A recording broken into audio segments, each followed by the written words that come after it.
বিতর্ক হিসাবে কেউ নেবেন না, কথাগুলো যৌক্তিকভাবে বলতেছি। বিগত 17 বছর আওয়ামী লীগ ক্ষমতায় ছিল। দেখা যায় আওয়ামী লীগ ক্ষমতায় আসার পরে 5 বছর পরে নির্বাচন হয়েছে। ওই নির্বাচনে হাজার হাজার কর্মী আছে যাদের জীবনের ঝুঁকি নিয়ে হরতাল ভাঙচুর এবং কি প্রতিরোধ করার জন্য হাসিনাকে পতনের জন্য প্রচুর চেষ্টা করছে।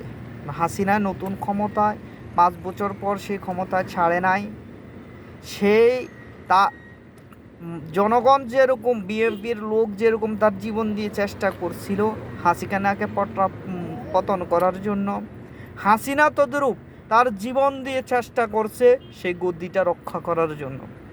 তো বুঝতে পারছেন তার ক্ষমতা বেশি না আমাদের জনগণের ক্ষমতা বেশি?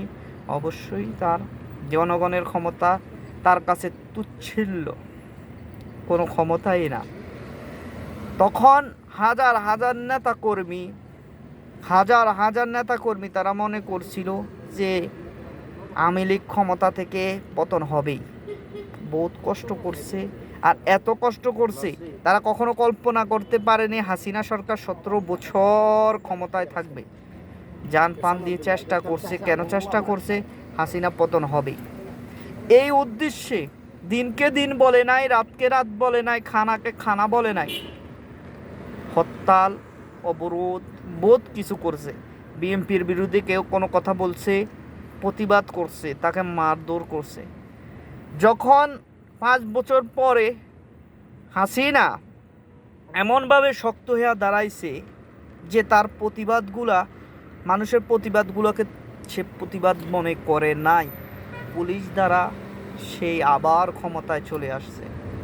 ক্ষমতায় আসার পর আপনি দেখেন যারা এই হরতাল, যারা এগুলা করছে, যারা প্রতিরোধ করছে, যে জনগণ কেউ বাদ নাই, সবাই হামলা মামলা, মানে জীবনটা তেজপাতা হয়ে গেছে তাদের। তো বুঝতে পারছেন, যখন সবাই হামলা মামলা এবং কি প্রচুর পরিমাণ হয়রানি, বিশ্বাস করে রাত্রে ঘুমানোর কোনো সুযোগ ছিল না, এমন পরিস্থিতি হয়েছে। তখন কিছু লোক আত্মগোপন করছে, কিছু লোক অনেক কষ্ট করছে, এদিকে হেদিকে গেছে, বিদেশ গেছে, এমনে হেমনে বহুত কিছু। 5 বছর পরে আবার যখন নির্বাচন, 5 বছর শেষ হওয়ার 10 বছর পরে আবার নির্বাচন হবে, প্রচুর কষ্ট করছে। আবার দেখা যায় চেষ্টা করছে হাসিনাকে পতন করার জন্য। যখন হাসিনাকে পতন করার জন্য চেষ্টা করছে, পারে নাই। তখন দেখেন কিছু লোক 5 বছর পরে আওয়ামী লীগ ক্ষমতাকে যখন পটাতে পারে নাই, তখন বুঝতে পারছে অনেকেই যে আওয়ামী লীগ ক্ষমতা থেকে সরানো অনেক কষ্টদায়ক একটা জিনিস হয়ে যাবে। তখন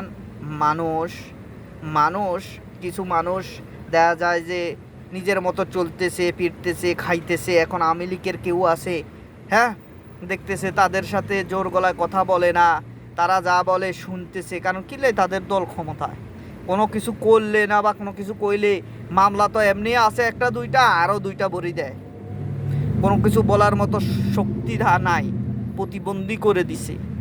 তখন এই প্রতিবন্ধী লোকরা কি করবে বলেন? আর কেউ আছে ফেসবুকে স্ট্যাটাস দিছে, লেখালেখি করছে, বুঝছেন? ওই লেখালেখিকে অনেকে প্রাধান্য অনেক বেশি দিছে, কিন্তু অরিজিনাল নেতা যারা তাদেরকে প্রাধান্য দেয় নাই। কিন্তু আসলে অরিজিনাল নেতা ওই লোকরাই যারা সর্বপ্রথম এই আন্দোলন করছে, সব কিছু করছে, বুঝছেন? আর লেখালেখি এটাও জরুরত ছিল, বলি না যে এটা জরুরত ছিল না, এটাও অনেক জরুরত ছিল। কিন্তু আপনি এখনও দেখেন যারা এই আন্দোলনে যোগ দেয়, অনেক কিছু করে, হ্যাঁ, যারা দেখবেন এখনও আপনি আপনার বাজারের দিকে লক্ষ্য করেন, একটা কথা বলবে ওটা গাছ হয়ে দাঁড়াবে। আর কেউ আছে দেখবেন আদা দিয়ে লেখালেখি করবে, বলবে হ্যাঁ, এদেরকে কোনো গণায় ধরবে না।